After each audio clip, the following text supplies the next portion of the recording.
Assalamualaikum warahmatullahi wabarakatuh. Perkenalkan, nama saya Nur Ismi, NIM Q1A1200078. Baiklah, di sini saya akan mempresentasikan tentang Jurnal Teknologi dan Manajemen Industri Pertanian. Pengaruh dosis bokasi krinyu terhadap pertumbuhan dan produksi jagung lokal.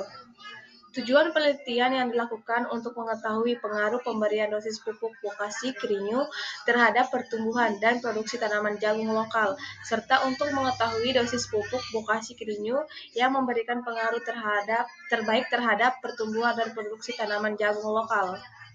Metode penelitian. Jenis penelitian yang dilakukan yaitu penelitian eksperimen. Alat yang digunakan dalam penelitian ini adalah karung goni, meteran, mistar, pacul, tembilang, parang, label, kamera, ember gembor, tugal, timbangan analitik, dan alat tulis menulis. Bahan yang digunakan adalah benih jagung lokal, krinyu, sekam, dedak, pupuk kandang ayam, gula pasir, M4, dan air. Identifikasi tingkat kematangan pada buah pisang raja dengan menggunakan metode transformasi ruang warna. Penelitian bertujuan untuk mengetahui tingkat kematangan pada buah pisang raja dengan menggunakan metode transformasi ruang warna. Metode penelitian. Subjek dalam penelitian ini adalah petani buah pisang raja. Subjek penelitian adalah pihak-pihak yang terlibat dalam penelitian. Dalam hal ini yaitu mereka yang bertindak sebagai pemberi informasi yang berhubungan dengan penelitian yang dilakukan. Kesimpulan, dapat disimpulkan bahwa untuk menentukan kematangan pada buah pisang raja, selain secara manual, kematangan pisang raja dapat juga dideteksi secara otomatis menggunakan komputer dengan metode transformasi ruang warna HSI. Pertumbuhan dan produksi bawang merah. Penelitian ini bertujuan untuk mengetahui pengaruh dosis pupuk kandang sapi terhadap pertumbuhan dan produksi bawang merah. Metode penelitian.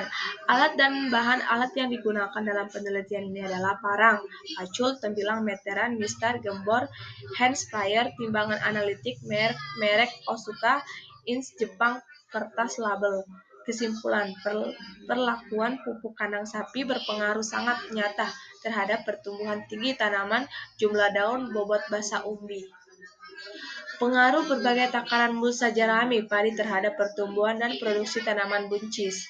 Tujuan penelitian yang dilakukan untuk mengetahui adanya pengaruh mulsa jerami padi serta mengetahui takaran mulsa jerami padi yang dapat memberikan pengaruh terbaik terhadap pertumbuhan dan produksi tanaman buncis. Metode penelitian.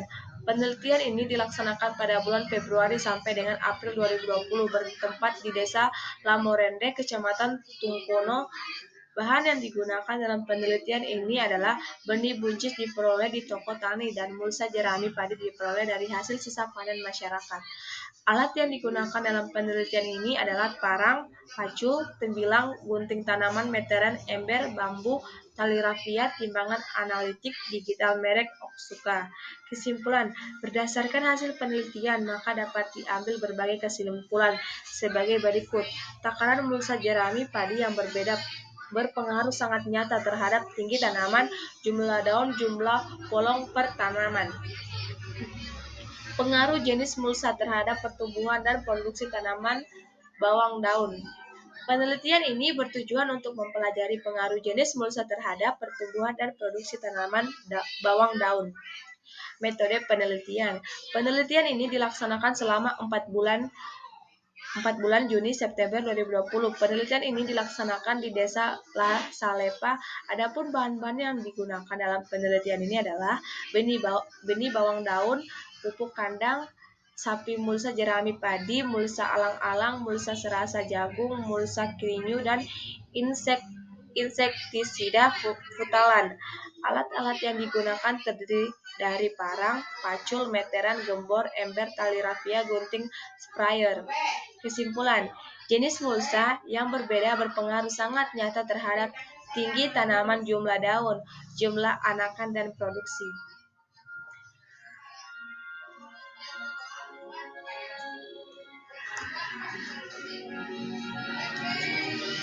Penelitian prokes AHP. Penelitian ini bertujuan untuk menentukan tujuan dari strategi pemasaran jambu mente. Ude Azwan menggunakan metode AHP. Metode penelitian. Subjek penelitian ini adalah pihak-pihak yang terlibat dalam penelitian.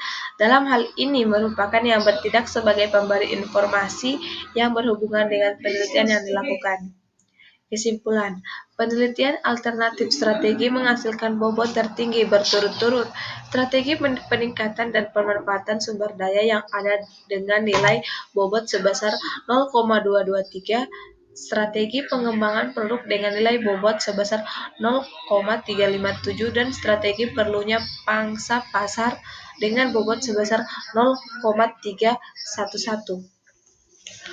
Analisis nilai tambah pada produksi kecil di Kecamatan Kabangka, Kabupaten Muna. Tujuan dari penelitian ini adalah untuk mengetahui nilai tambah yang diperoleh oleh pemilik usaha industri kecil penggilingan padi di Kecamatan Kabangka, Kabupaten Muna.